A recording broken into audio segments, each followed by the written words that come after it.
Tiens, ça c'est de la soupe aux choux. De la vraie, faite avec mes choux à moi. Une variété de printemps, le bacalan actif.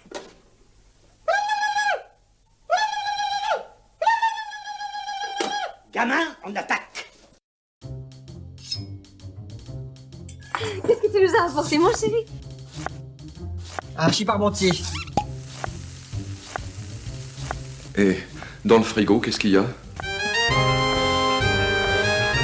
La soupe aux choux, mon Blaise. Ça parfume jusqu'au trognon.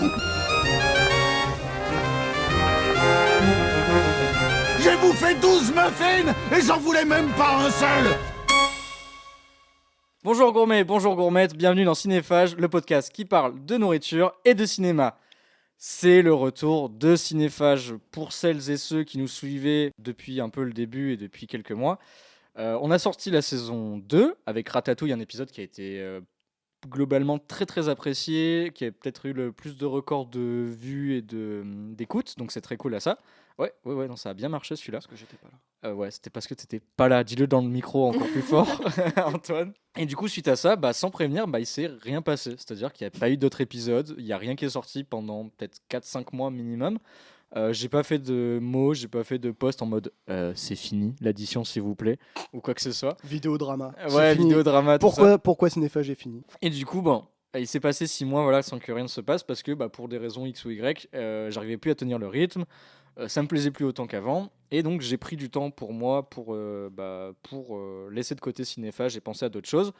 On en a discuté avec les autres personnes qui gravitaient autour de ça, et finalement on revient avec un nouveau format, des nouvelles chroniques, une nouvelle recette si on peut dire. Et pour celles et ceux qui arrivent avec ce nouvel épisode, sont en mode trop cool, vous êtes qui? On va se présenter. Moi c'est Camille, du coup je suis on va dire le créateur original de Cinéphage. Donc je suis scénariste, audiodescripteur et gros fada de bouffe. J'essaie de plus en plus d'en cuisiner. Et je passe la parole à Sarah. Bonjour Sarah. Bonjour Camille, bonjour Antoine. Du coup, comme vous l'avez compris, moi c'est Sarah.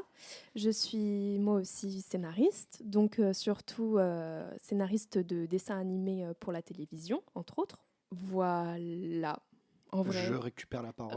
La parole, voilà. Ça suffit en fait. Je ne la donnerai plus jamais, c'est un podcast. Moi c'est Antoine, scénariste. Voilà, c'est pas très original dans ce trio. Principalement de comédie et de genre.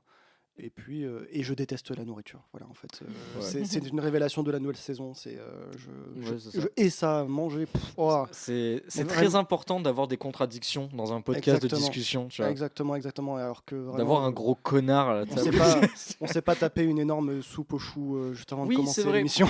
Voilà, on va. Mais du coup, au cas où vous n'avez pas remarqué, il y a déjà des personnages qui se dessinent que vous avez pu rencontrer lors de la saison précédente. Globalement, ça se voit déjà. On a Camille, le bon vivant, le jovial. Ouais. Bon, moi je me décrirais un petit peu. Tiens, c'est bizarre, elle se décrit pas.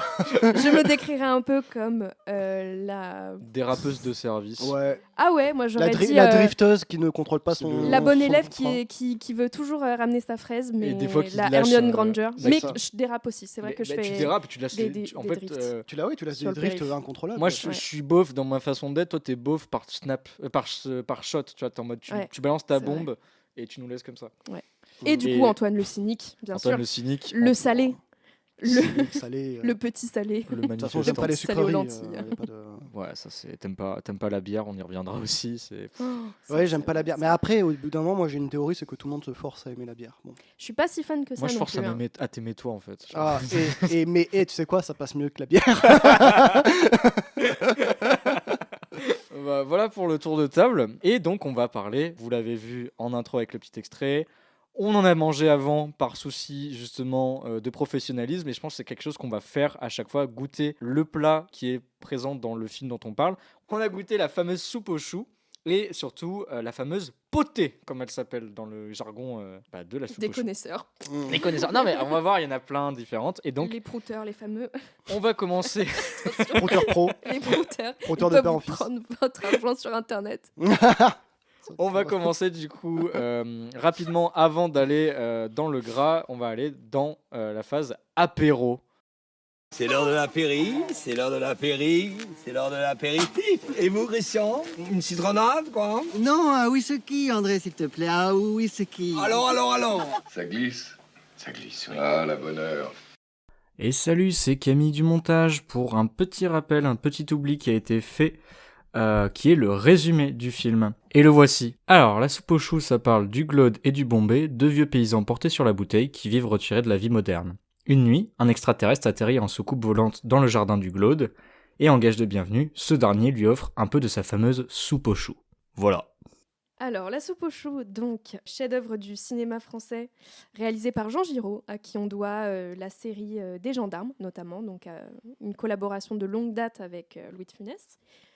C'est un film qui est sorti en 1981, une comédie de science-fiction, on peut le dire, même si la science-fiction est un bien grand mot pour le... Oh, quoique... Il y a quand même un alien. Il y a une soucoupe. Oui, voilà, c'est que, bon, Il y a ça un s'inscrit alien. pas vraiment dans le genre, mais...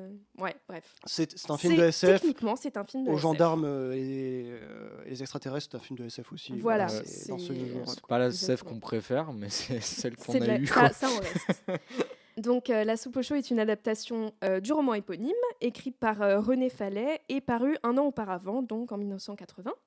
Lui-même, je me permets, on en avait Oui. discuté en off, et inspiré très largement d'une autre BD d'un auteur, j'ai plus le nom, pardon, je l'avais vu, un auteur de BD où, pareil, le synopsis était assez proche, mais en bon français. René Fallet a été contacté par cet auteur de BD, et au lieu de se prendre un procès plagiat dans la gueule, il lui a juste dit « On a dû sûrement faire le même rêve, et Ouais. t'inquiète. Sur fais un ta- malentendu, ça va Voilà, marcher. sur un malentendu, je sais que tu sais et tu sais que je sais, Ouais. mais vas-y. Il s'agit de l'avant-dernier film de Louis de Funès, le dernier étant Le Gendarme et les Gendarmettes.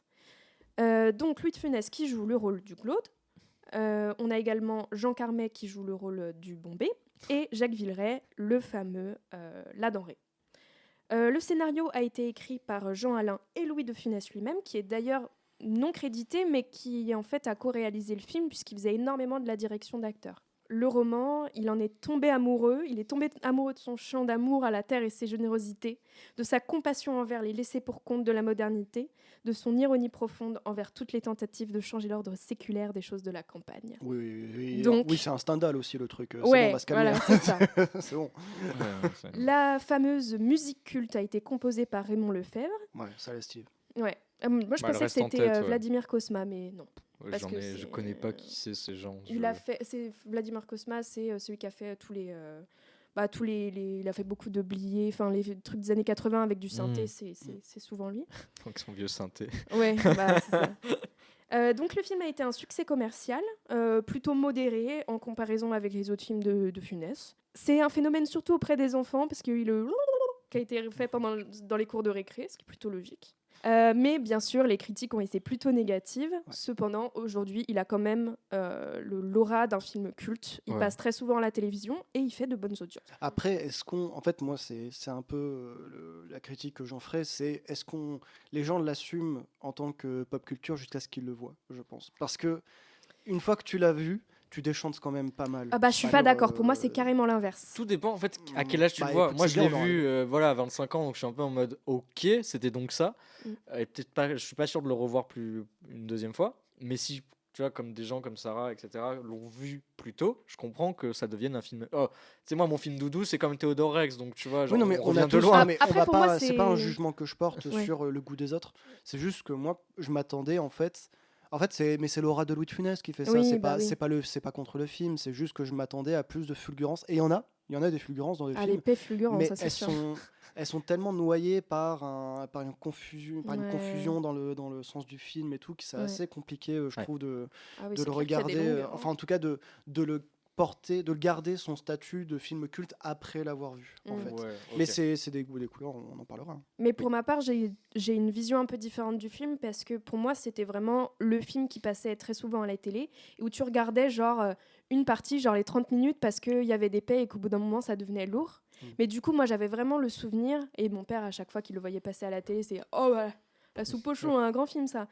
Vraiment de manière ironique, hein, je vous rassure. Pareil. Et en fait, en le revoyant, du coup, et c'est pour ça que j'ai eu envie de le proposer à Cinéphage, en le revoyant avec Thomas, notre sondier en chef, je me suis rendu compte qu'il y avait quand même un peu plus, enfin à mon sens, il y a quand même un propos sur la fin d'une ère, d'une génération, du milieu paysan face à la modernité, donc le film n'est pas vide. Ouais, Clairement Il le pas, traite peut-être pas forcément de la bonne manière, mais le film n'est clairement pas mais vide. même des fois, il est nuancé sur ce qu'il traite. Il y a des choses intéressantes. Mais oui, et il y a des choses intéressantes. Sinon, je pense qu'on serait pas là à en parler. De toute Bah façon, oui. c'est rare qu'on J'avoue, parle de j'avais films des de doutes, vide. moi, jusqu'à ce que je le vois. Hein. Mm. J'étais vraiment en mode, on va parler de Prout pendant 1 heure, c'est vraiment ça l'histoire. Non. Ouais. Mais voilà, mais je vous propose justement là, Oui. dans la transition logique, Antoine, si tu veux commencer, nous faire ta petite, ton avis métaphore culinaire.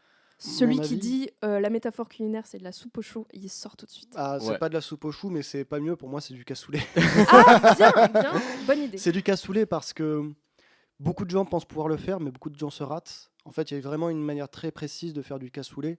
Et c'est le cas de la comédie. C'est le cas de la comédie, surtout paillarde, rurale. Est-ce que tu dans sais là-dedans. faire, toi, du cassoulet? Je pense pas avoir la notion. De toute façon, pour faire du cassoulet, il faut déjà avoir le plat pour le faire, parce que ça se fait dans une casserole très précise, pour avoir des rebords croustillants. Enfin, c'est vraiment tout un truc. Y a pas de, c'est rare qu'il y ait de bons cassoulets hors du sud-ouest. Mais dans tous les cas, c'est quelque chose que tout le monde pense, ah bah ça va, tu mets des haricots, tu mets quelques trucs de lard et puis c'est bon quoi. Ouais. Mais non, c'est quelque chose déjà qui est hyper lourd, qui est très compliqué à faire, qui peut être très compliqué à manger. J'ai essayé de manger un cassoulet en pleine canicule à Toulouse. Je ne le recommencerai pas. Je ne le recommencerai pas. Ah ouais, mais c'est un peu la sensation que j'ai en voyant le film, quoi. Non, Ouais. mais c'est la sensation que j'ai en voyant le film. Ouais. T'as dû C'est- poser une ruine, un chouïa. Ah ouais, c'est... genre... Les arènes de Nîmes. Ah mais tu sais que après des archéologues sont venus, mais quelle est cette quelle est cette découverte? Allez, le niveau est redescendu.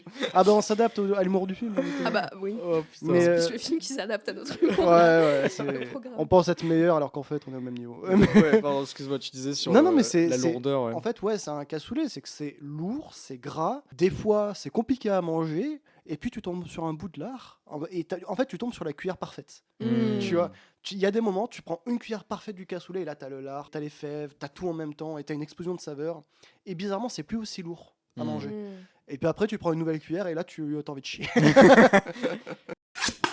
Moi, pour le coup, si je devais définir mon avis sur la soupe aux choux à travers un plat, ça serait un saucisson brioché. C'est-à-dire qu'en fait, toute ma vie, j'ai vu une brioche, on me parlait d'une brioche, j'étais en mode ok, c'est ça.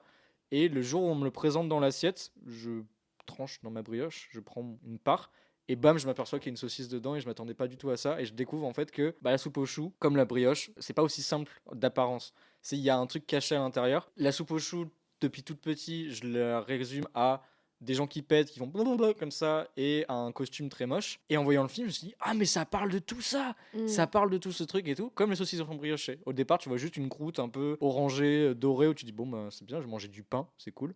Et quand tu goûtes le cœur du plat, tu es en mode, oh, ok, c'est plus que ça. Et à première vue, tu peux pas le savoir.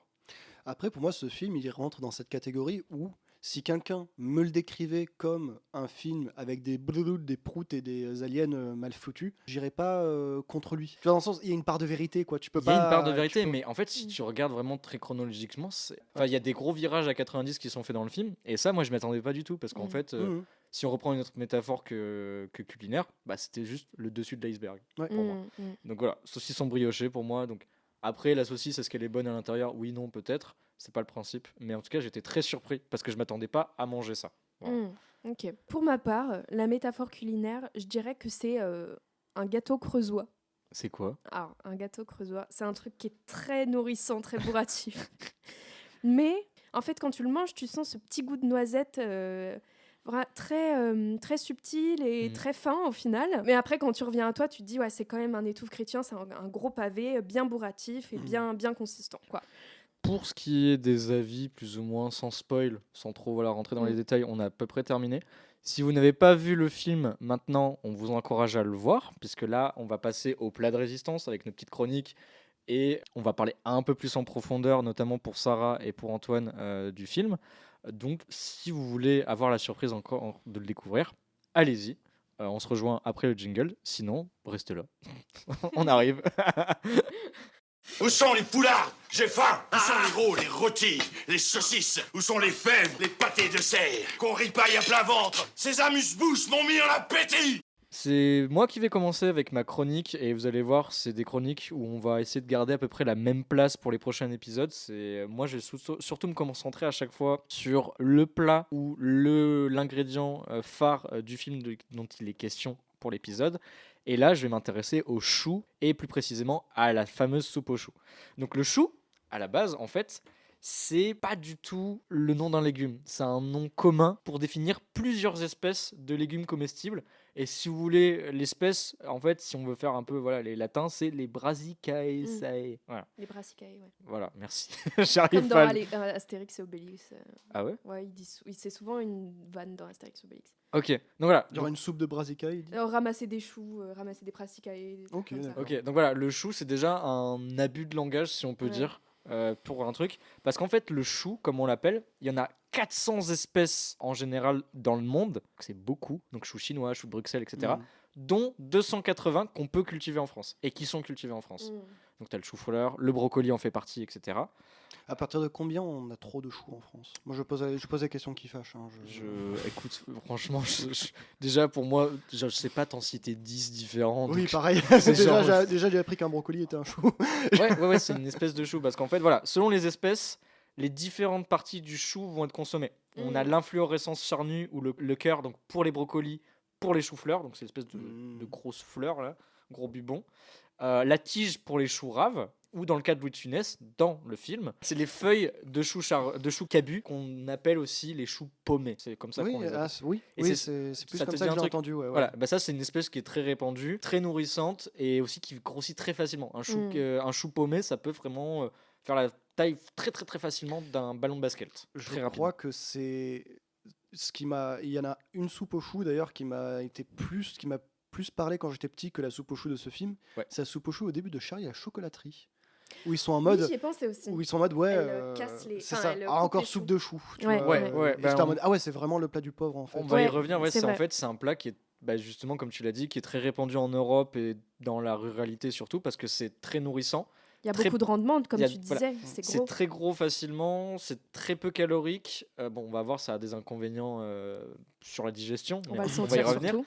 Mais voilà, c'est quelque chose où en fait, la soupe au chou, littéralement, tu le mets dans un bouillon et ça part quoi. Il y a plein de façons de le faire. Il y a le chou farci, il y a le chou pour la choucroute, des choses comme ça. C'est un légume qui est extrêmement ancien et il est réputé déjà pour l'Antiquité pour ses qualités laxatives et sa forte odeur. Ouais. Déjà, on dit ok, il est rentré dans la catégorie légumes qui puent. Ouais. Ouais. En effet, les choux sont bourrés de cellulose et de fibres. Et les fibres, en fait, c'est un élément qui est difficile à digérer par l'estomac humain. Quand tu les manges, et en fait, tes fibres, elles vont continuer de macérer dans ton corps. En fait, c'est pour ça que ça va fermenter. Et du coup, en fermentant, avec la chaleur et les sucres, pouf, ça fait des gaz. Mais c'est très bon pour la santé, les fibres. On recommande très souvent de manger des C'est fibres. bien, mais en fait, c'est les fibres, justement, il y a des stratégies pour péter un peu les cellules de soufre et les casser un peu, les D'accord. pré-mâcher si tu préfères, Ouais. Péter les pour pets. qu'elles sont plus faciles à digérer. Là, en fait, quand tu manges un chou à peine cuit, tes fibres, elles sont pas pétées, du coup, elles vont être à moitié digérées dans ton bide et elles vont macérer un peu, et donc ça va faire des gaz. Ceci étant dit, pour éviter au maximum ce genre de petits incidents, j'ai 2 conseils à vous donner sur les choux. Déjà, acheter des choux de qualité. Un chou de qualité, c'est comme tout, si c'est des bons légumes à la base, des bons Des bons produits, ouais. en fait, Ouais, ils ouais. vont être moins pervertis, etc. Donc ça va être plus facile à digérer. Perverti. Ouais, voilà. Poulompch. Pardon. La nouvelle saison est dingue. Nouvelle DA, nouvel arc. C'est ça. Donc déjà, comment reconnaître un bon chou? Un bon chou, ça doit être bien lourd dans la main, donc ça pèse, c'est pas léger. Et ses feuilles sont dures, elles sont crissantes, elles sont serrées. Si elles sont un peu, si elles volent un peu, bof, ton chou il est déjà en fin de vie, il a commencé déjà à moisir sur lui-même. C'est pas ouf. Là, on parle du chou paumé en l'occurrence. Les brocolis, c'est quand ils commencent à avoir des petites pointes jaunes Ouais. sur le dessus. Avant la préparation aussi, ce qui aide beaucoup à réduire les flatulences et la digestion, qui facilite la digestion, c'est de blanchir ses choux. Comment ça se passe, blanchir un chou? En fait, tu prends ton chou paumé, tu le plonges dans l'eau bouillante salée pendant 4 minutes. Ça va ramollir tes feuilles de chou et disperser au maximum les cellules soufrées qui sont naturellement dans le chou, qui font que c'est pour ça qu'il a une odeur naturelle qui pue. Déjà, en faisant ça, tu casses chimiquement les cellules de soufre, donc t'en as moins. Et puis, tu le fais refroidir dans une marmite d'eau froide. Vraiment, sans transition, pouf, tu le remets dans l'eau froide, t'égouttes ton chou, et voilà. Tu peux après le mettre en salade crue, en choucroute, en soupe, etc. Et donc maintenant, si on revient dans le film, justement, La soupe aux choux, la recette préparée par Louis de Funès dans le film, elle s'apparence à ce qu'on appellerait la fameuse potée de choux. Donc la potée de choux, là aussi, il y a des branches, puisque il y a 2 façons de faire la potée de choux et qui est restée jusqu'à notre existence et notre culture, on va dire. Et c'est le chef Auguste Colombier, à la fin du 19e siècle, qui l'a distingué. Et lui, il a dit, c'est qu'il y a la mode de la ville et la mode de la campagne. Donc, dans la potée de chou, c'est politique. Dans la mode de la ville, on met à cuire pendant 45 minutes dans un bouillon de chou, du chou cabu, donc c'est-à-dire le poté, là, sans les feuilles extérieures. On enlève toujours les feuilles extérieures parce que c'est celles qui ont pris cher, c'est celles qui sont peut-être le moins crissantes parce qu'elles ont pris les intempéries, les etc. chocs, Elles ont pris l'air libre aussi. Donc, tu enlèves les feuilles extérieures, tu mets pendant 45 minutes dans un bouillon. Tu mets 2 pommes de terre écrasées, 20 g de beurre par personne, et au service, tu tailles du pain rassis dessus, hop, et on laisse imbiber avant de déguster. Et à la façon paysanne, c'est la même chose, sauf que en plus du beurre, tu rajoutes 30 g de lard bien gras dans la cuisson. Et donc dans la soupe aux choux, là aussi, en fait, tu as vraiment une séparation entre la ville et la campagne. Et on voit pas clairement dans le film si Louis de Funès rajoute du lard dans son plat, mais on peut supposer que oui. Et du coup, là aussi, c'est un argument qui revient dans la thématique du film, qui est je suis campagnou et je suis contre la ville, même dans sa potée là. La soupe aux choux, mon Blaise, tout ça. Ouais, ce serait intéressant de voir comment ils ont designé le plat pour le film. Ouais. Est-ce qu'ils ont mis de l'effort ou pas Non, je pense que vu à quel point... Elle a une belle gueule quand même. Vu ce que disait Louis de Funès, enfin ce que tu disais par rapport au fait qu'il est tombé amoureux du film, mais même du thème et de ce que veut traiter le film, je pense qu'il a dû faire l'effort quand même de se renseigner sur comment ça se prépare et tout. Peut-être la recette, c'est la façon, voilà, donc là il fait une potée pour le coup et on voit il met ses carottes, il met ses patates, il met, je crois qu'il met bien la dose aussi de graisse, je sais plus laquelle. Donc puis il y a la bonne miche de pain. Voilà, la fameuse miche de pain aussi qui est dans les 2 recettes, hein, bien sûr. Donc moi j'ai envie de dire que justement en fait ça rentre dans la thématique de la potée campagnarde, quoi. Et voilà pour ma chronique sur les choux. Donc moi, comme vous le savez, ma chronique va plutôt être un peu intello, on va dire, comme se mariant bien mon personnage. Donc moi, je vais vous parler plutôt de l'histoire de cette période de transition qu'il y a eu entre la paysannerie française et la modernité des 30 Glorieuses, cette après-guerre où il y a eu énormément de changements, donc qui ont été causés par plein de choses, hein. Encore une fois, forcément la seconde... les 2 guerres qui ont fait que les gens ont voulu se détacher des contraintes liées à leur métier. Ils ont voulu être plus indépendants par rapport à leur choix de vie. Il y a eu mai 68 avec la révolte étudiante et cette envie vraiment de choisir son destin, choisir sa vie. Puis le développement du niveau de vie faisait aussi qu'on avait davantage la possibilité de changer de ville, de changer d'endroit, d'aller dans d'autres métiers. On a eu aussi besoin de cadres, hein, forcément, à un moment. Il y avait une demande par rapport à ça.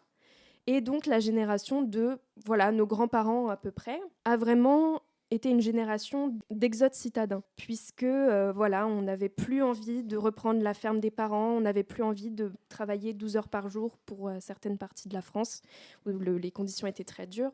On avait envie de choisir son métier, de faire de grandes études, de monter à Paris pour certains. Moi, ça a été par exemple le cas de mon arrière-grand-mère, qui était donc une Bretonne qui a quitté, comme beaucoup de Bretons à l'époque, sa région pour monter à Paris. Et d'ailleurs, petite anecdote, c'est là devient l'expression les ploucs. Parce qu'en fait, les Bretons disaient qu'ils venaient de Plou, je sais pas quoi, par exemple Plougastel, exemple d'un bled de Breton.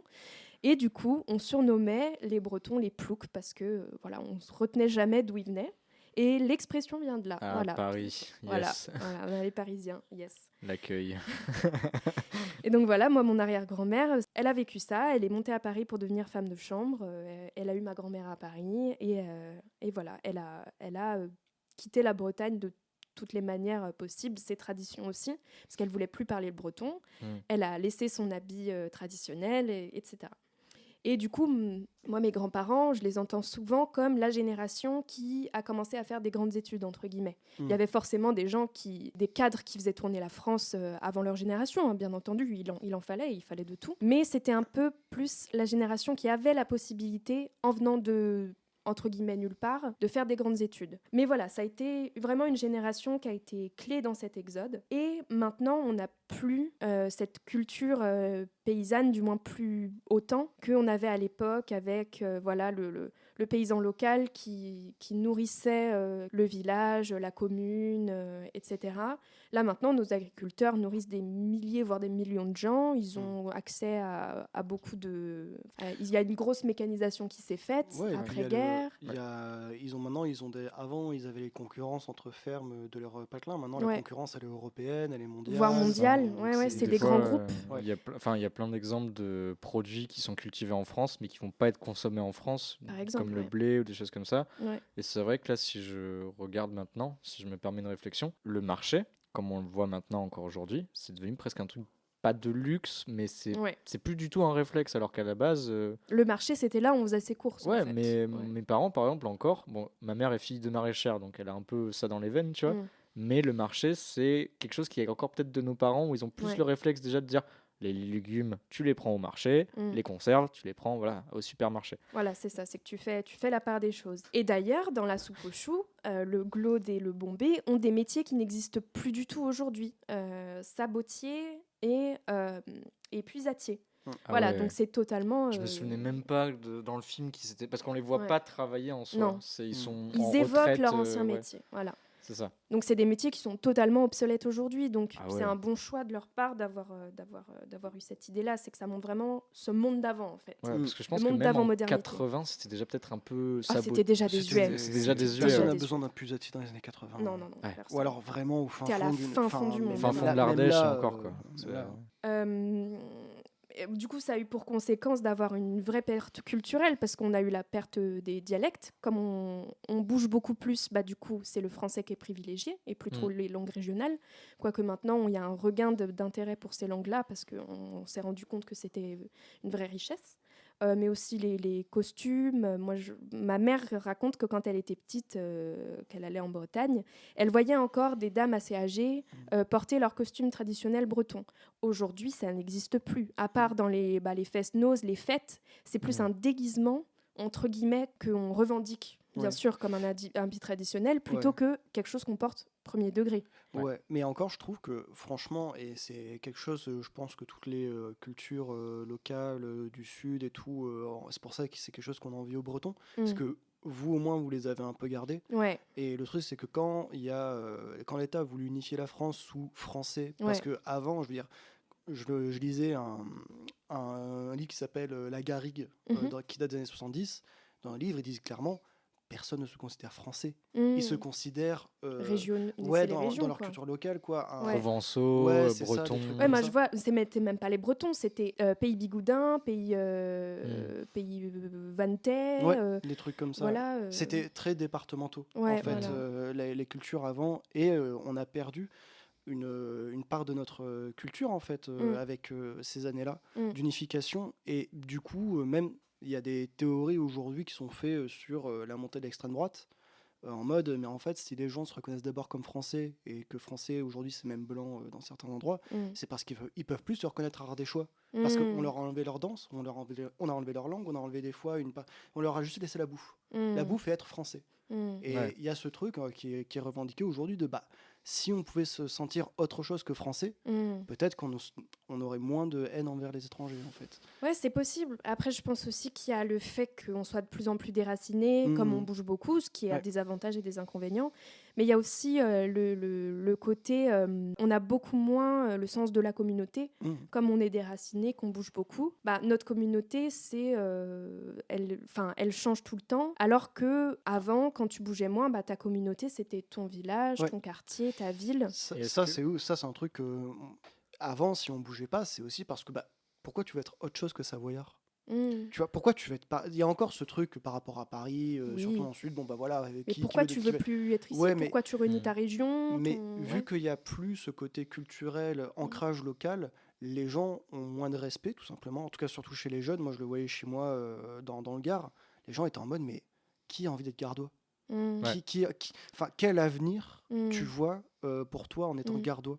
Et Ouais. donc c'est pour ça qu'il y a aussi que les jeunes restent très peu dans les campagnes. C'est pour ça qu'il y a des gens Ah bah, c'est qui clair. laissent la ferme de leurs parents. C'est parce C'est qu'il n'y a pas exactement d'avenir qui ça. leur est proposé en fait Ou là-bas. pas un Ouais. avenir alléchant, et ça revient, bah, je pas pense, du tout. au personnage de la femme Ouais. dans, Ouais. De dans Francine, la ouais. soupe aux choux. Comme elle revient, elle retrouve sa jeunesse. Elle dit j'ai déjà gâché ma première vie, je veux pas gâcher la C'est ça. deuxième. Et Mm. donc elle fait ce truc d'exode citadin. Ouais. Je monte Ouais, à ouais. Paris pour devenir, pour avoir un travail, comment dire, nécessitant pas forcément de diplôme, d'études, etc. Pour essayer de gagner sa vie, de changer Ouais. sa vie, etc. Mm. Donc voilà. Mais je regardais une vidéo de Lina justement sur des paysans bretons dans les années 60, enfin en 1960 d'ailleurs, l'année était là. Et c'était exactement ça. C'était les vieilles générations qui disaient mais tout le monde va partir. Ouais. Tout le monde va partir. On bosse 12 heures par jour pour rien, parce qu'on peut, enfin pour rien, juste pour vivre, parce Ouais. qu'on peut pas avoir de loisirs, puisqu'on n'a pas assez d'argent et qu'on n'a pas le temps de toute Ouais. façon. Donc il y avait les jeunes qui partaient pour essayer d'avoir une vie un peu plus intéressante entre guillemets, et ceux qui restaient parce qu'ils n'avaient pas forcément le choix et où ils se condamnaient ils avaient l'impression de se condamner à un avenir un peu médiocre, quoi. Bah après, je crois qu'il y a tout le côté aussi des opportunités, c'est-à-dire que le réseau SNCF, c'est vachement a grossi très beaucoup. Ouais. T'avais beaucoup plus d'opportunités de partir, et je reviens un peu à un truc sur la nourriture. En fait, avant, t'étais savoyard, tu mangeais cuisine savoyarde, tu connaissais pas forcément la cuisine lyonnaise, la cuisine parisienne, etc. Ouais, tu connaissais pas du tout. Voilà, parce enfin, qu'en pas fait, du tout. les Tu connaissais très produits- peu l'ailleurs en fait. bah, T'avais la télé, bien sûr. T'avais la mais- télé, t'avais des livres. Oui. Et encore. Par contre, ce qui est sûr, c'est que t'avais pas des fraises en hiver. Non. T'avais pas des Ouais, trucs comme ça. mais tu vois, un truc typique qu'on a pu retrouver dans notre expérience, nous, Antoine et moi, enfin, une expérience personnellement que j'ai pu retrouver. On a dit qu'on n'en parlait pas en public. Ok, bah, je parle pour moi, voilà, ça ne concerne personne d'autre. Pas quelqu'un à cette table en tout cas. C'est quand je suis arrivé à Paris, c'est-à-dire il y a 4-5 ans, et j'ai été étonné, et j'ai des gens, ils m'ont regardé avec des grands yeux quand je leur ai dit « Ah, j'ai envie de manger des ravioles et de manger de la caillette », ils m'ont dit « C'est quoi la caillette ?» Ah ouais. Et la caillette, voilà, c'est un pâté un peu aux herbes, une façon de présenter de la viande en pâté, froide ou chaude d'ailleurs, à manger, et qui est une spécialité ardéchoise, du coup proche de la Drôme, là où j'ai grandi. Et du coup, on connaît ça. Et du coup, quelqu'un qui est ardéchois toute sa vie, il connaît ça. S'il va à Paris, il va s'étonner de plus la voir, et des Parisiens vont se dire mais qu'est-ce que c'est que ce truc? Et Ouais. je pense à l'époque c'était encore plus le cas de Ouais. tu manges ardéchois, ou tu manges savoyard comme on dit, tu manges savoyard, tu fais ça, le jour où on te fait découvrir des ravioles, tu pètes un câble, tu te dis mais qu'est-ce que c'est que cette histoire, quoi. Et peut-être que ça t'encourage aussi avec la diffusion des supermarchés en disant ah bah tiens, il y a des spécialités lyonnaises, l'accès des nourritures et des cultures perfore Ouais. un peu le carcan Oui, il y a, Après, il y a- des il y a- sociétés, des villages, tu vois. Ça a été hyper. Après, ça, c'est vraiment quelque chose, mais c'est un débat. Hein. Mais donc, faut savoir bien sûr que l'inventeur des centres commerciaux, il est français. C'est la France qui a inventé les centres Ah commerciaux. ouais, C'est je vrai. savais pas. Et ouais, c'est la France. C'est Et- qui? C'est Leclerc? Alors, je sais plus comment le mec Non. s'appelle, mais c'est un Français qui a exporté ça aux États-Unis. Et ça a créé, en fait, oui, ça a créé de l'activité dans les zones rurales, Mm. mais franchement, moi qui ai grandi là-dedans, avec du recul, même si j'y vois un peu de tendresse, vu que c'est mon enfance, c'est tellement pas une enfance que je veux pour mes enfants. Le truc, c'est, t'es chez toi, autour de chez toi, il n'y a rien. Ouais. Il y a que la campagne. Ouais. Donc tu sors, tu te fais chier, tu te sors avec tes potes en vélo, mais concrètement, tu fais Ouais, des tu conneries. traînes. Tu fais des Tu traînes. conneries, tu fumes des clopes alors que t'as pas l'âge, tu fais des Oui, trucs comme ça. tu t'occupes, tu fais ce que Et- tu peux. Ouais. Et des fois, tu vas à Nîmes, parce qu'à Nîmes, il y a le Kinépolis, il y a le centre T'as commercial. eu des kinépolis toi Eh aussi. oui. Ah, yes. J'avais pas T'as ça, moi. t'as le Kinépolis à Nîmes, donc tu dois prendre la bagnole, et du coup, tu peux pas y aller tout seul, il faut y aller en famille. Mm. Et puis tu t'arrêtes, tout est trop cher, et en même temps, il n'y a pas d'âme. dans Ouais, ces c'est trucs. des zones les zones commerciales comme ça. C'est ça, il n'y a aucune âme. Et du coup, en fait, on a remplacé en fait des cultures locales par de la culture capitaliste, en fait, Ouais. par de la culture de consommation. Avec la fin de cette génération, se sont perdus quand même beaucoup de petits aspects de la culture. Enfin voilà, on parlait des dialectes, des costumes traditionnels, des cartouches du fusil dans la boîte de gâteau. Et voilà. Et donc, effectivement, le Glaude et le Bombay, c'est des gens qui font partie d'une génération désuète, quoi. À la fin d'ailleurs du film, ils sont des bêtes de foire derrière un grillage et on leur jette des cacahuètes, quoi. Donc voilà, c'est à cause de plein de choses que cet exode-là est arrivé, que cette époque-là s'est finie. Donc c'était voilà, les 30 Glorieuses, comme on l'a dit, le mai 68, l'industrialisation, la délocalisation, parce qu'il y a aussi cet aspect-là. C'est qu'on a délocalisé énormément d'usines, d'industries, etc. Si je prends un autre exemple, celui de mon beau-père, qui est... En plus, lui, il est né dans la deuxième partie des années 50, donc c'est encore plus récent que mes grands-parents, qui, eux, sont nés en 42. Lui, donc, sa première langue, c'était l'alsacien. Et il a grandi avec la fumée des usines qui tachaient les draps blancs, quoi. Donc une image qui est hyper forte. Ah ouais. Vraiment hyper forte, donc en Alsace. Donc l'industrie était très présente là-bas, c'était une région très industrialisée. Et on a tout délocalisé en fait, parce que main-d'œuvre davantage bon marché, et aussi parce que les gens ne voulaient plus de ça à côté de chez eux. Mais maintenant, on revient un peu à ça, à ce truc de la production française, L'autosuffisance. L'autosuffisance, exactement. Voilà. Parce que c'est extrêmement polluant, la mondialisation est extrêmement polluante. La production locale permet d'encourager les petits commerces, les petits producteurs, les petits entrepreneurs, et aussi de réduire les transports, les échanges, donc beaucoup moins de pollution. Donc en fait, on est en train de revenir à ce truc-là. Moi, c'est ça qui m'a marqué, en fait. Pardon, je ne suis pas énervée. En regardant le film, c'est que je me dis, mais c'est ce qu'on nous demande de faire maintenant. C'est l'autoproduction, ce lien à la terre, les produits locaux, etc. Maintenant, c'est devenu un truc à la mode, c'est devenu une nouvelle mentalité. C'est consommer bio, consommer local. La génération de nos parents sont partis des villes parce qu'ils des campagnes, parce qu'ils disaient c'est nul, c'est plouc, il n'y a pas d'avenir. Ouais. Et maintenant, c'est le passé, nous, c'est l'ancien temps. Moi, j'ai pas grandi en ville, mais il y a 50 ans qui sont passés, une génération en moins, on se dit, comme tu dis, peut-être qu'en fait, on a envie d'y revenir pour multiples raisons. Et oui, surtout le dérèglement climatique. Mais aussi, une des choses qui pour moi a accéléré ça, c'est le Covid, où il y a eu plein de gens qui étaient dans des bullshit jobs dans des villes, qui se sont dit mais c'est pas ça la vraie vie en fait. Faut revenir à des sens, faut revenir à des sens un peu, revenir à la base de ce qu'est la vie, c'est sentir, voir. Je sais pas, la nature qui nous entoure, c'est pas le béton, et c'est le lien humain. Beaucoup de gens se sont rendus compte de ça. Le travail manuel, et pas que être devant un ordi 8 heures. C'est revenir à des choses, un bonheur simple et essentiel. Mais moi je voulais faire un lien avec ce qu'on disait par rapport à cette culture de revenir à de l'humain, revenir vraiment par rapport aux citadins, au lien en fait. Parce que c'est un peu ce qu'expose le film, je trouve, c'est le libéralisme contre l'affect. C'est le libéralisme, c'est avec tout ce que ça amène, les nouvelles technologies, les nouvelles mœurs, nouveaux moyens d'expression, mais aussi l'expansion économique. Qui est pour info une citation du maire de la ville. Voilà. C'est ça. On y arrivera quand je parlerai du maire un petit peu plus tard. Mais déjà le film nous expose la culture de Claude et Francis, donc le Claude et Francis, je ne me souviens plus comment il s'appelle. Le Bombay. De Claude et Francis, donc, qui est une culture du partage, parce que rien ne se paye entre eux. Tout se partage. Ouais. Même les proutes. Donc il y a vraiment une culture de l'affect, mais il n'y a pas non plus de fétichisme dans le traitement de cette culture. Parce que qui dit culture de partage, dit culture de l'affect, et qui dit affect ne veut pas dire que bonne personne. Je veux dire, entre Claude et Francis, il y a de la jalousie, il y a de la raillerie, ça se fait des coups dans le dos, c'est pas... Non. Pour la scène où t'as le Claude qui essaie de pousser au suicide l'autre, qui lui fait une blague, c'est quand même des sales blagues là.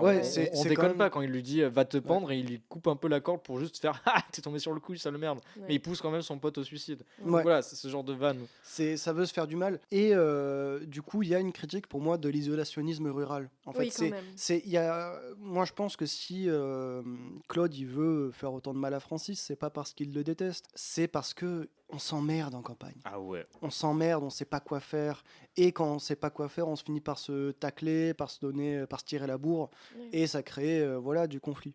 Et en même temps, ils sont meilleurs amis. Et en même temps, ils sont meilleurs amis. Un petit couple, c'est juste, ils vivent, on pourrait dire à chambre séparée, parce que dans le film, ils sont vraiment, leur cour est une cour commune.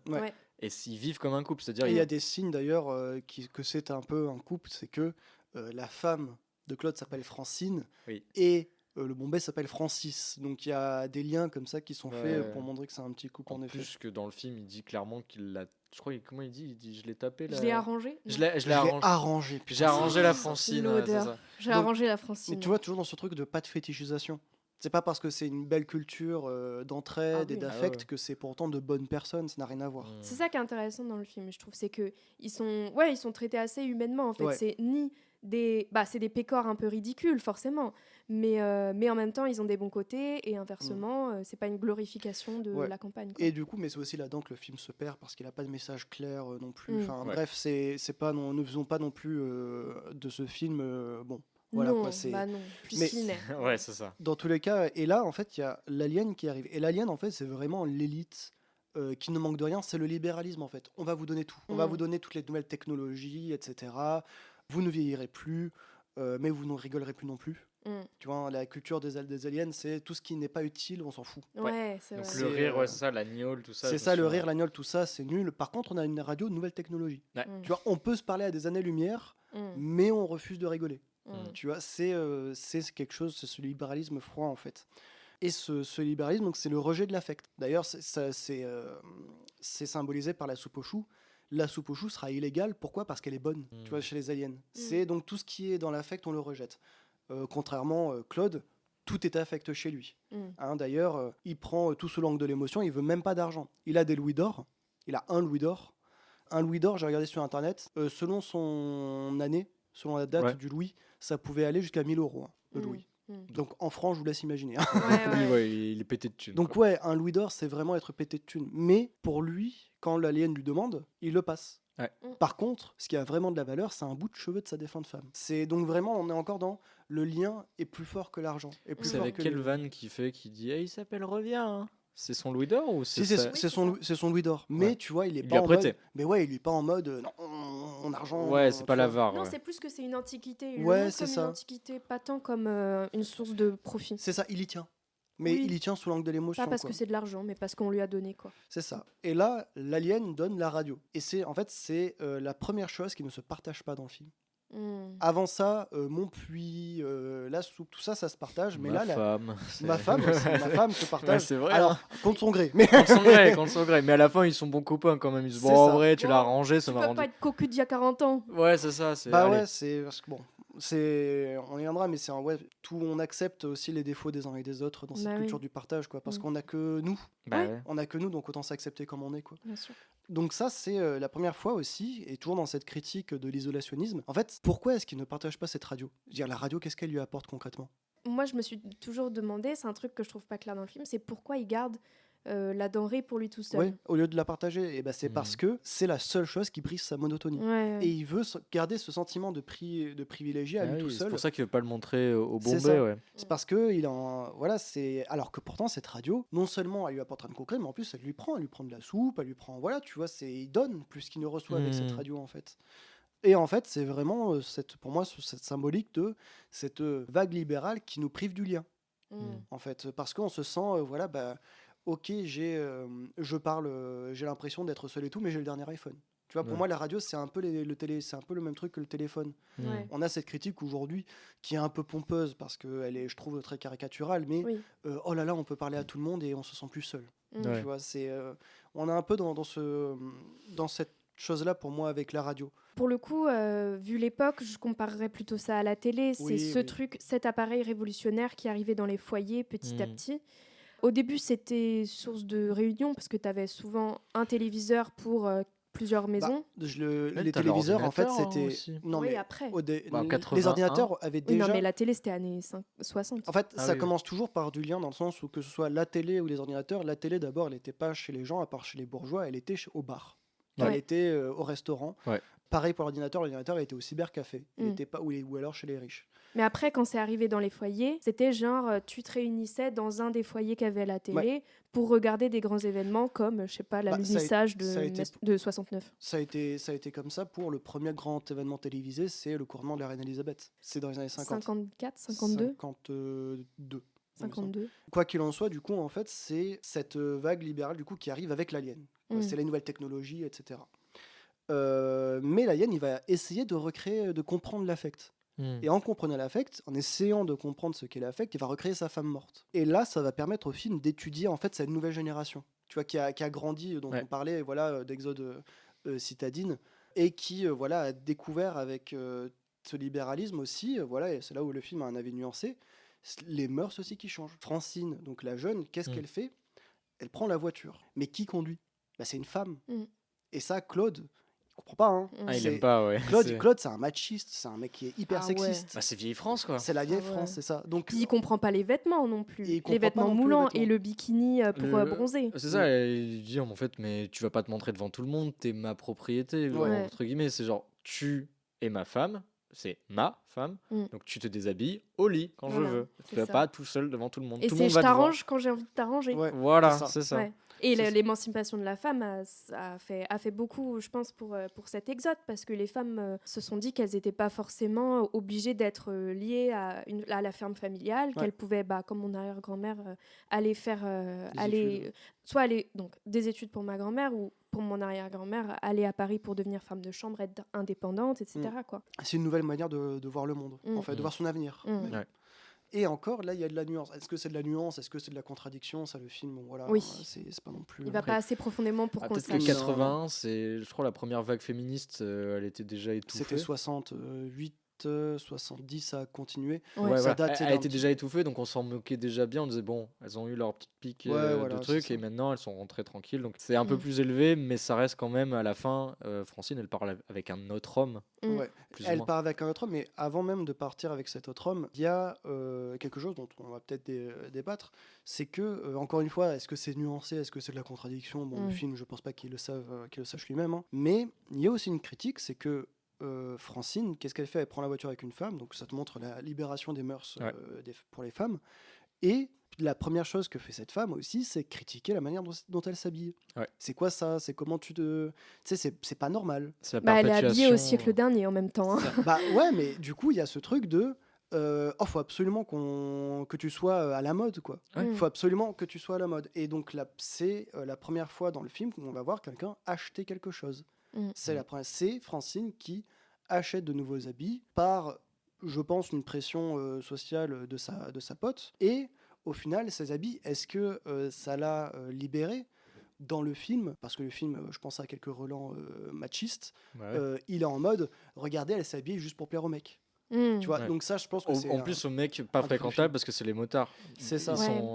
Là, le cercle qu'elle rejoint très rapidement, c'est le cercle un peu des jeunesses aussi un peu perdues, les motards. Donc c'est un peu ce qui à l'époque étaient les sales gosses, on va dire, les baroudeurs et tout, qui n'avaient pas de cadre, qui travaillaient pas à l'usine, ils gâchaient leur jeunesse et tout. Donc elle va pas non plus avec les meilleures personnes du monde dans la société française de l'époque. C'est là où le film, je le trouve un peu machiste, quoi. C'était en mode...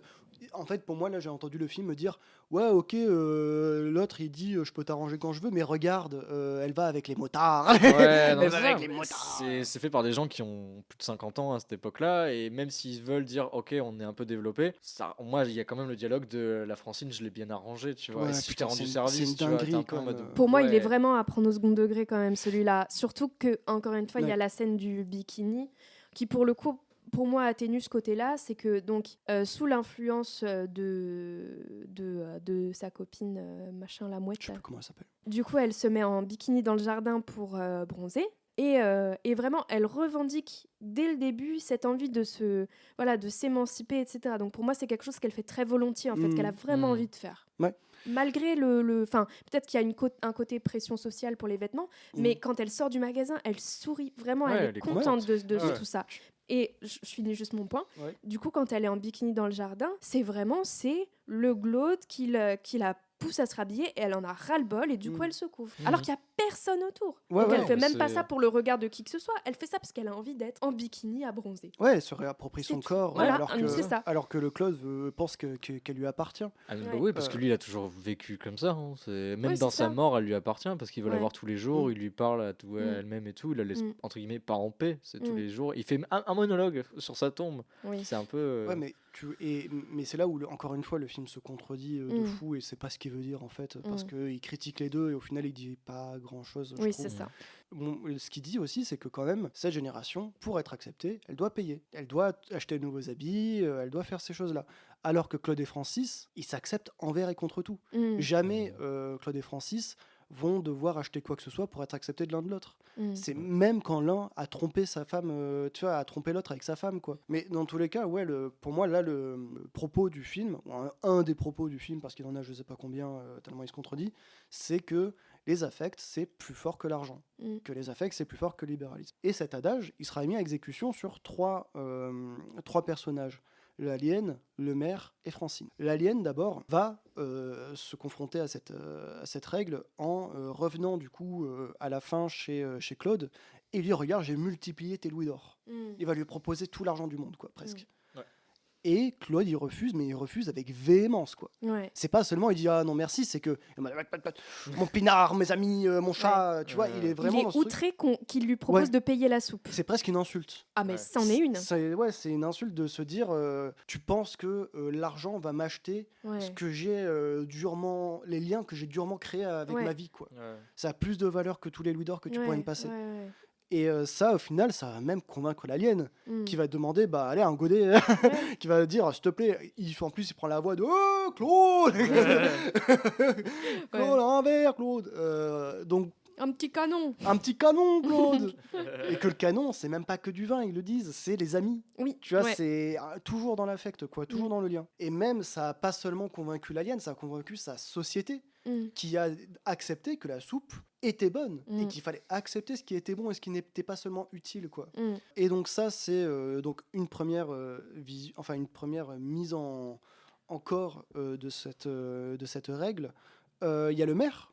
Donc aussi, qui là, pour lui, est l'extrême opposé, qui lui ne sera pas du tout convaincu par l'affect. Pour le contexte du film, à la fin, l'alien leur propose d'abord à Claude de venir, Claude refuse. Il est en mode mon pinard et tout, voilà, c'est ce que je veux. Mon meilleur ami, etc. Mon meilleur ami, je peux pas l'abandonner. Le lien, voilà, le lien vaut plus que ce que tu me proposes. Et là, il y a le maire du village qui est obnubilé par l'expansion économique. Et l'expansion économique, c'est quoi ? C'est on rase tout et avec des bulldozers, on va, donc avec l'arrivée du libéralisme, quoi, dans les milieux ruraux, on va détruire les maisons pour faire payer des services. Parce que pour le maire, être heureux, c'est payer des services, en fait. C'est payer la fête foraine, c'est payer le loyer, voilà. Et il dit genre, on va sortir un sou de sa poche toutes les 2 secondes, un truc comme ça. Ouais. Et il le dit en mode, mais c'est bien. C'est génial. C'est génial. C'est l'expansion économique. Parce que sortir un sou de sa poche toutes ces 2 secondes, ça veut dire payer pour un service, donc ça veut dire recevoir quelque chose tous les 2 secondes. Voilà, pour lui. C'est du pouvoir. C'est ça. Pouvoir d'achat. Et pour moi, ça, c'est la suite de Francine qui achète ses habits. Hein. C'est, pour être heureux, pour le futur, c'est payer. Et au final, c'est une joie qui est purement personnelle. C'est une joie qui est moindre que Claude qui finit son verre avec un grand sourire au début avec l'eau du puits de Claude. De Francis. Ouais, ça me fait penser, c'est un plaisir qui est acquis en dépit des autres. Ouais. C'est-à-dire que si tu vois à la fin, on prend du plaisir à voir des gens dans un zoo, mais c'est à leur dépens, parce qu'on se moque d'eux. Et Francine, elle fait quoi quand elle échoue à la fin du film ? C'est elle sert des gens. Donc c'est-à-dire que les gens ont un repas servi tout frais, comme le Claude le sert à l'alien, sauf que cette fois-ci, il y en a une qui est esclavagisée, réduite en esclavage plutôt, parce que c'est une serveuse. Voilà, elle est exploitée, elle en peut plus, etc. Donc c'est ça. Vers la fin du film, on nous fait comprendre qu'en fait, que la technologie, le rapport à la consommation, tout ça, ça ne doit pas être commandé par les besoins flottants du libéralisme, mais par les affects. Et ça, pour moi, c'est mis en pratique par rapport au louis d'or de Claude. Donc, je remets le contexte que tu as dit, c'est, voilà, Francine, elle est devenue serveuse. Si tu fais attention, en fait, c'est tu vois que la patronne qui l'engueule, c'est la gérante du bar qui gère le Claude. Je pensais qu'elle était à Paris, tu vois. Non, c'est encore pire parce que elle dit... Elle est juste à côté, en fait. En fait, elle dit j'ai des grands espoirs et tout, et en fait, elle se retrouve dans le échec, retour à la case départ. Ça, j'avais pas capté. Moi non, parce qu'en fait, et tu vois qu'en fait, l'expansion du maire a déjà pris pas, c'est-à-dire que la meuf, à la base, la gérante de son bar, elle a ses petits piliers de comptoir, elle a les chambres, et c'est rigolo. Et à la fin, c'est allez, il y a Anna à la chaise 5 là-bas, s'il te plaît, tu me fais ci, tu me fais ça. Ouais, c'est à la chaîne, c'est industriel. À la chaîne, quoi. c'est devenu un gros truc où il y a plein de gens et tout. Et moi, ça m'a vraiment fait déprimer. Je me suis dit, putain, la meuf, elle avait des grands rêves de loin. Et en fait, elle revient dans la ville où il y a son ex, entre guillemets, retour à la case départ. Et là, cette fois-ci, elle est coincée. Parce qu'elle n'a rien d'autre à faire. Mais il lui envoie de l'argent, donc peut-être que alors, c'est... Justement, bon, juste pour rebondir sur ce que je disais, je pense que c'est au dépend du film, mais il y a peut-être un truc un peu encore nuancé. Mais est-ce qu'il vaut mieux avoir un bar miteux, quitte à ce qu'il y a des rumeurs de partout, et quand on t'a dit que quand les gens savent que tu as vu une fusée, on te tacle, ou est-ce que tu préfères avoir un restaurant où tu peux parler à personne, il n'y a pas de lien, il y a juste l'usine et tu vas... je dirais pas que c'est un bar miteux, parce qu'en fait, c'est vraiment le petit bar de village que tout le monde a et tout le monde apprécie. Oui, mais tu vois bien qu'il y a des poivreaux. Je pense pas que ce soit mis, moi, sous une belle lumière, ce bar.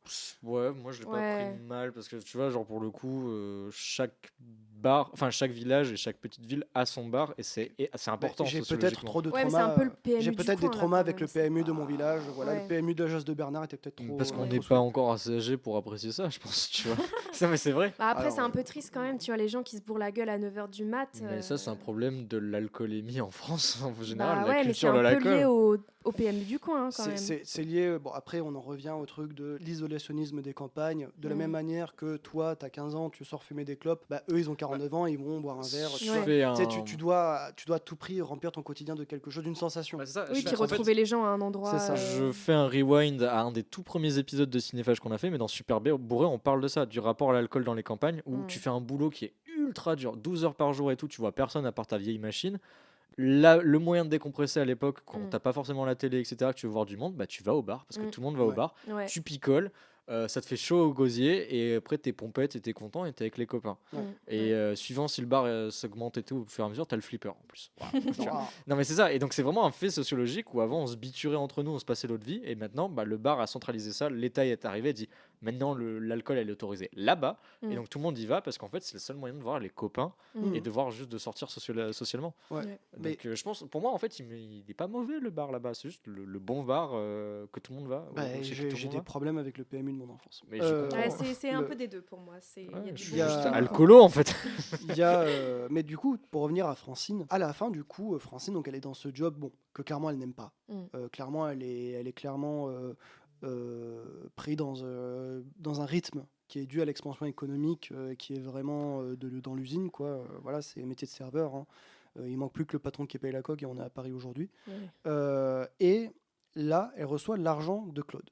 L'argent que Claude a refusé à l'alien. Donc une caisse entière de louis d'or. Si un louis d'or, c'est 500 à 1000 euros, voire je sais pas ce que ça donne en francs, j'imagine que là, elle est riche, quoi. Bah, elle peut arrêter de travailler. Elle peut arrêter de travailler. C'est ça. Mais du coup, on pourrait se dire, mais en fait, c'est l'argent fait le bonheur. Mais sauf que c'est pas vraiment ça. Parce que Claude, s'il donne cet or, c'est pas un placement. Il attend rien en retour. Non. En fait, il le donne par affection C'est pour un Francine. don. D'ailleurs, quand elle lit la lettre, Claude lui dit pas sois riche. Grosso modo, Claude il lui dit vis. Tu vois, il est pas dans ce rapport monétaire à ce cadeau. Il est dans un rapport d'affect. Sinon, tu deviens le maire. Mais en tout cas, moi, s'il y a un message assez clair que le film dit, c'est que l'argent n'a pas de valeur sans affect.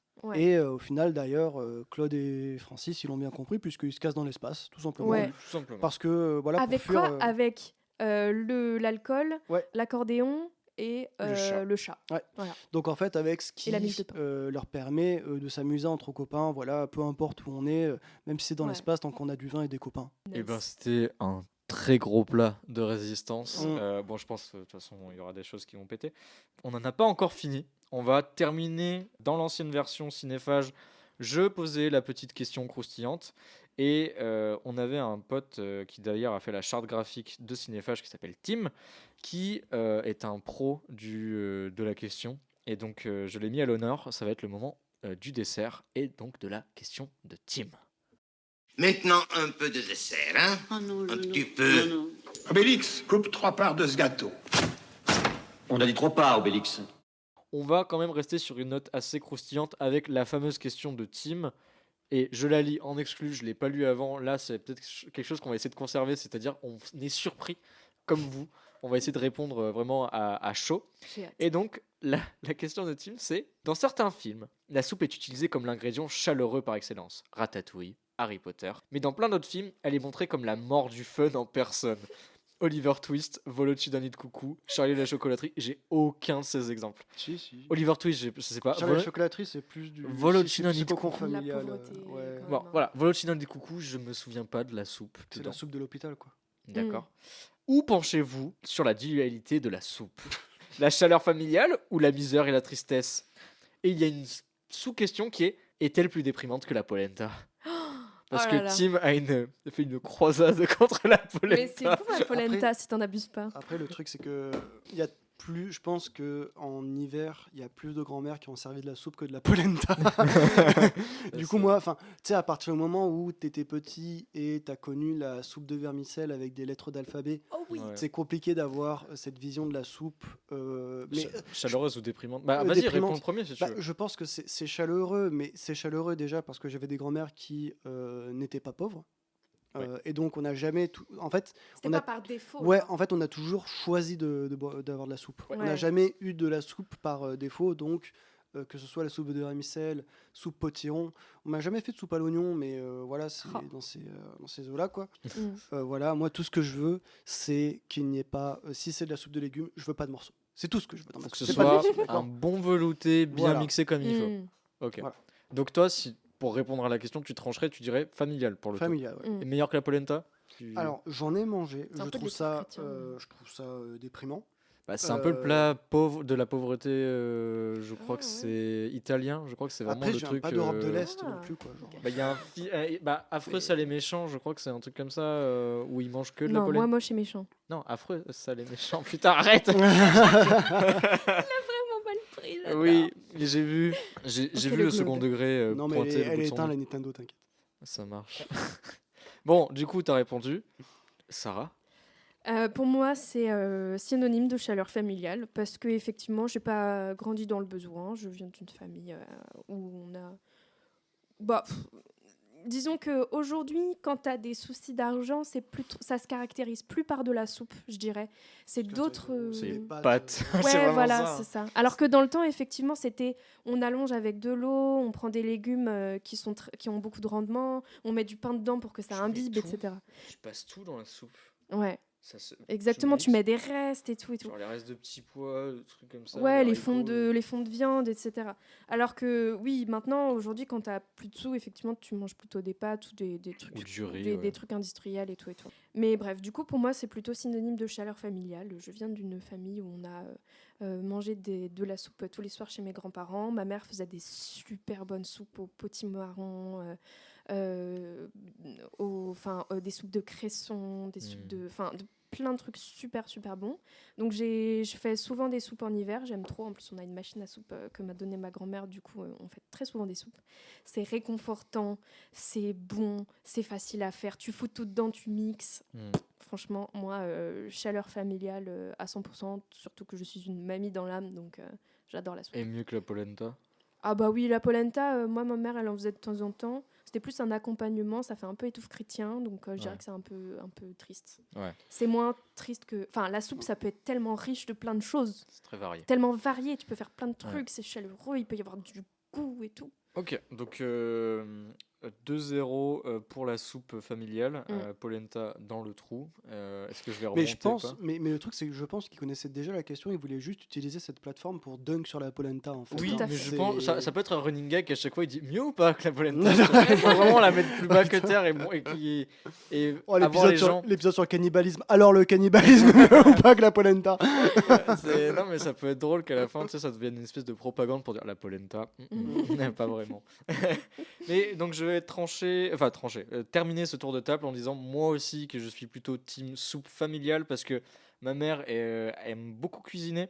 Elle nous a cuisiné avec mon frère et moi quand j'étais petit beaucoup de soupe pour grandir parce qu'il faut bien manger.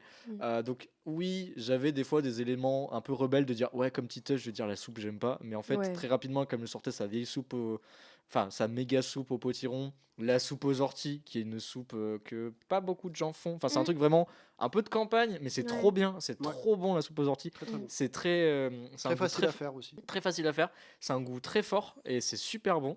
Je râlais pas trop quand j'avais de la soupe, j'étais en mode ok, je mets la masse de gruyère dedans, un peu de crème fraîche de temps en temps, pourquoi pas. Et pareil, quand j'allais chez ma grand-mère, chez les différentes grand-mères, elles avaient des recettes de soupe différentes et j'avais une grande tante qui, elle, pour le coup, elle faisait une soupe et le but du jeu c'était de deviner combien de légumes il y avait dedans. Et des fois elle disait c'est une soupe à 12 légumes, on était en mode putain, mais j'en connais pas 12, comment je fais, tu vois. J'en connais pas 12. Non, mais c'est ça. Et... c'est un soupe à 12 légumes, elle va être 12. Et donc c'était vraiment, mais c'est des plats iconiques et tout, et on allait chez elle et donc on était en mode ah ok, donc c'est le rituel, c'est genre la soupe et on est en mode ok, tomates, champignons, poireaux, ok, ça marche et tout. Moi j'ai vraiment un espèce de rituel comme ça. Et pour terminer, c'est un truc que je refais, c'est-à-dire que moi je me suis rendu compte que en ce moment l'hiver, ce que je fais là chez moi, c'est je me fais ma petite soupe. Là j'ai un petit rituel, c'est carottes, patates, oignons.